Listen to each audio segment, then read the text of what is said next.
Hola amigos, Doug Cameron here, coming at you on the Build Network in my 120-year-old Hyde Park revival project. And today I'm going to show you my shadow line detail. Okay, so we're going to come at you first with a more traditional option for how to case a door.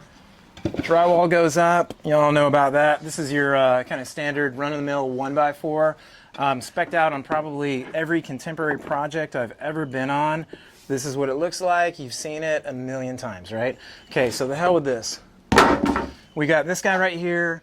Here's a really sleek, seamless way that we could finish out this door jamb, like so. That kind of coincides with the minimalist door jambs that we did. That's a neat way. I like it. I'm probably not going to do that here. I'm probably going to play with shadow lines. So what the hell is a shadow line, you say, right? So we're going to use this old casing. We're going to sand all this old caulking down, you know, get it nice and pretty, right?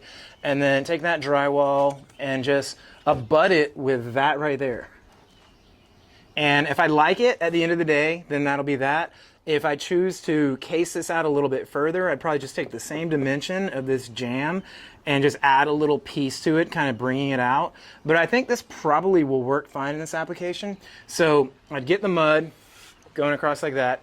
I'd get this painted up with a nice enamel paint because this is my exterior door, and that's just kind of how I'd handle that.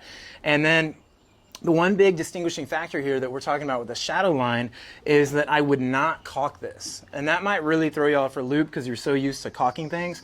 But the reason that I would do that, right, is because I don't want this caulking to crack and look all wrinkled in a few years, and that's exactly what's going to happen. It happens like every single time, no matter what, when you're getting two adjoining materials like this that are dissimilar, you're going to get that wrinkling of the caulking within a few years. So what we'll do now is we'll just say, hey, we're not going to even go for the kind of seamless look there with the paint meeting that drywall jamb. We're just going to go ahead and embrace this. We're going to say, hey, we're going to space this with a nice little shadow line, and that's your detail.